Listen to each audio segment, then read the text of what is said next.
Episode number 831, Processionary Caterpillars, A True Story.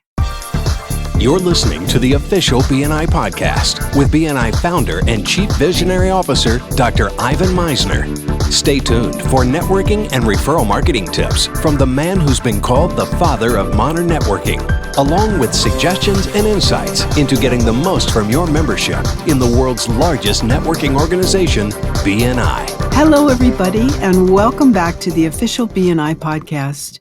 I'm Priscilla Rice, and I'm coming to you from Live Oak Recording Studio in Berkeley, California, and I'm joined on the phone today by the founder and the Chief Visionary Officer of BNI, Dr. Ivan Misner. Hello, Ivan. How are you, and where are you? I am home this week because I have a brand new book that is coming out, and I'm doing a lot of interviews by Zoom and by phone.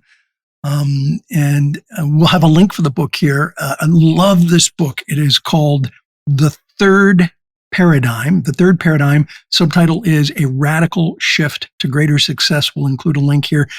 So here's a couple of things about the book. It is about co-creation. The first paradigm is competition. The second paradigm is cooperation. Third paradigm is co-creation. BNI has really been active in that concept throughout its history. A great example of co-creation is crowdsourcing, where people get together and create something together.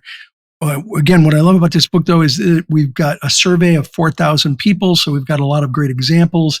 There's a story interwoven into every chapter, and one of my next podcasts, I'll talk a little bit more about that story. And then another unique thing is that instead of a summary chapter, the publisher interviewed us as co-authors.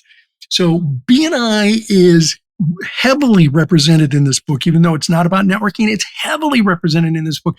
Go take a look at The Third Paradigm on Amazon.com. We'll include a link. Great. Okay, that sounds really interesting. So the topic for today, you were like, okay, this is a bizarre topic. Yep. Processionary caterpillars.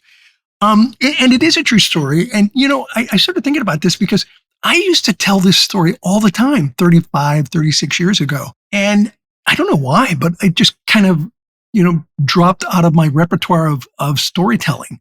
But it's an incredibly powerful story about how people will do things that are no longer productive. And nature's a treasure trove of fascinating phenomenon, and processionary caterpillars are a great example of that. So Jean-Henri Faber, in the early 1900s, experimented with processionary caterpillars by arranging them so they would walk in a circle. Now, normally, what they do is one follows another to get to where it is that they want to go, either to find food or whatever. But what he thought he would do is put them in a circle to see how long it would take them to realize their mistake and change course. Uh-huh. And he assumed it would just take minutes or maybe hours. However, to his horror, they walked in a circle for more than a week before they started dying. Oh. And this intriguing behavior of processionary caterpillars holds, I think, an uncanny resemblance to certain patterns of human behavior that lead to negative consequences. Now, we might not die, but our businesses will die if we keep going in circles like these processionary caterpillars. And I used to talk about this a lot in the early days of BNI. Oftentimes, people find themselves caught in a repetitive pattern that leads to unfavorable outcomes. And these patterns can be observed in a lot of aspects of life, from professional relationships to societal trends to business experiences. And I've witnessed it many times in networking groups that refuse to change their unproductive behaviors despite marginal results of the group. And the inability to break away from these patterns despite evidence of their harmful effects. It's reminiscent to me of the processionary caterpillars. So the caterpillar's circular march, while seemingly, devoid of any kind of rationality, also reveals how sometimes, and I know I've used this phrase in podcasts before, sometimes, people are happy in their hole and they don't want a ladder. They don't want to get out of that pattern or that hole that they're in. And despite the evident signs of problems. People sometimes continue destructive paths simply because they're unwilling to consider productive alternatives. To me, this echoes the human tendency to make decisions based on habits, biases, preconceived notions, rather than a natural or rational evaluation of options based on results that other people have had. So the inability of processionary caterpillars, these are real, do a Google search. This is a real thing. The inability of these caterpillars to adapt their behavior when circumstances warrant it, I think, holds a mirror to some human resistance to change. People frequently find themselves clinging to outdated beliefs or following a leader who doesn't really know what the heck they're doing, and people are following it. The tendency to blindly follow someone leading them in circles in resisting change is perpetrating destructive cycles. And I think it's really important that we as members strive to learn from the mistakes that we've seen in the behaviors of people who have led us down the wrong path, and instead track the record of success, people who have been successful. Don't just follow the leader who is taking you towards success.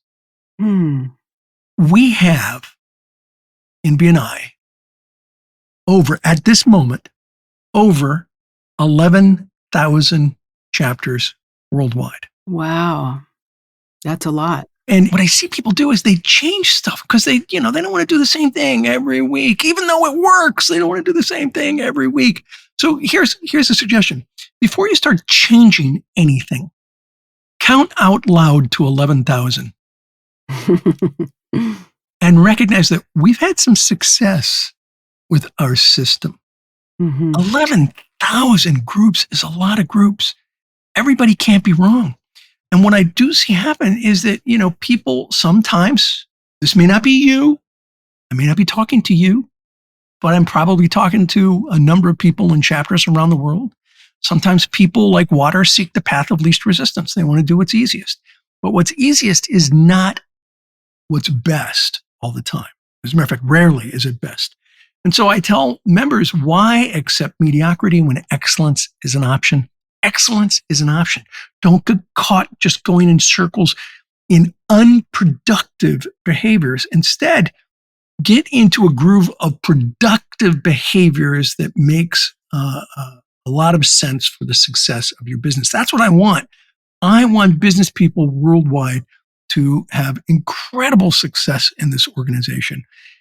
And with 11,000 chapters, we've helped a lot of people do that. So before you start messing with the system, count to 11,000 just to see how big a number that really is. What are your thoughts, Priscilla? Well, 11,000 chapters is a huge number of chapters because each chapter has many people in it. So that's impressive in itself. Our chapter used to call it ourselves No Ordinary Chapter. And because we're from Berkeley, California, we took pride in the idea that we could be unique. And so we were changing things, and not always for the best. But I just thought I'd add that. Yeah, and not always for the best is the key there. Changing things when we have 11,000 groups, most of which are following the system. Right. Changing things is obviously, I think, going down the wrong path. And then you have people following that. And so when you get a leader who starts changing things and everybody's following that, and they eventually start leading people into mediocrity, leading people into unsuccessful habits. And, it's one of the reasons why sometimes brand new countries for BNI have so many more members than countries that have been around for a while. Mm-hmm. Because the new countries are like, yep, well, let's follow the system. The system, works. There's 11,000 groups. We're going to follow the system. And then they get these chapters of 50, 75, 100 members because they're following the system. They're not saying, let's change things. And then everybody kind of follows that change. And then they're doing circles. Right. So stick to the system, everyone. It works. It works well. That's all I have for today, Priscilla. Okay, that's great, Ivan. Thank you so much. Well, that's it for this week. This podcast is sponsored by MeisnerAudioPrograms.com. These audio programs will provide you with the tools and the inspiration to powerfully enhance your BNI experience. So check out the great material that's available to you at MeisnerAudioPrograms.com and use the promo code IVAN50 for 50% off of everything. All of the proceeds go to the BNI Foundation. Thank you so much for listening.